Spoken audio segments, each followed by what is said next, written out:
The United States. Impact of immigration. Immigration has had an enormous impact on the United States. Why did so many people leave their home countries to start a new life in America?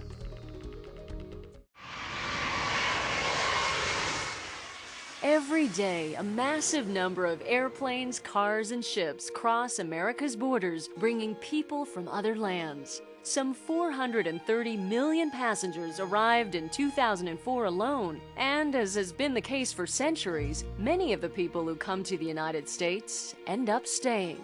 America it's by its nature more diverse, more welcoming to immigrants, less discrimination, more opportunities for their children.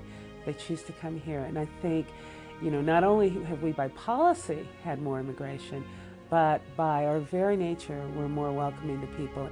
Great waves of immigration have broken on American shores since the early part of the 19th century. Fleeing economic and political hardships, many millions left their homelands in Europe and Asia in search of a better life. Europeans, including Irish, Germans, Italians, and others, settled mainly in the eastern half of the United States. Immigrants from Asia and from Mexico tended to settle in the west and southwest.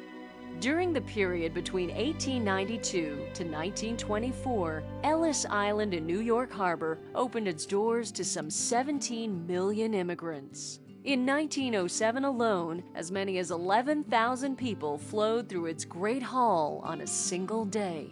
And today, 4 out of every 10 Americans can trace part of their family history directly back to this one point of entry. Virtually all of these immigrants faced hardships. Many of them settled on the Lower East Side of Manhattan.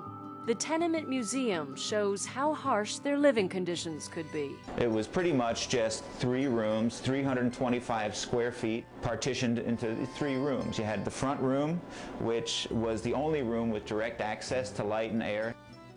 The center room was typically the kitchen, and then you had a smaller room in the back, which was, we know from our records of this building, families as large of 11 people living. So, when night fell, every room became a bedroom. Meanwhile, on the West Coast, immigrants passed through a point of entry called Angel Island in California's San Francisco Bay.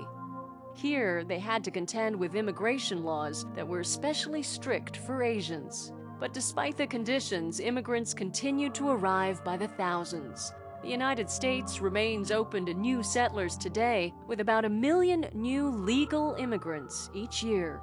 A large number of immigrants also enter the United States illegally. This situation presents a challenge to the nation, and especially for states on the U.S.-Mexico border.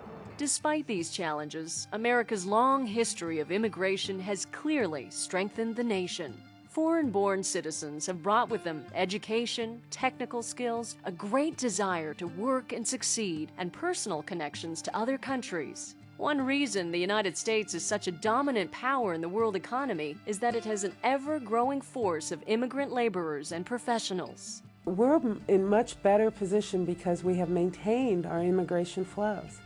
More than 200 years of immigration to the United States has shown that even immigrants who keep their language, their way of dress, and their own customs often share very similar values to the people already living here. Values that will eventually help make them successful members of American society. Immigrants who come here, they have made an incredible leap to leave everything they know, everything that gives them self-identity and self-respect, to come here. And they have bought into, they believe in American independence, freedom, and democracy. Because of its history of immigration, the United States is a country of many cultures, religions, and ethnic groups. What do you think it would be like to live in a country that had no cultural diversity?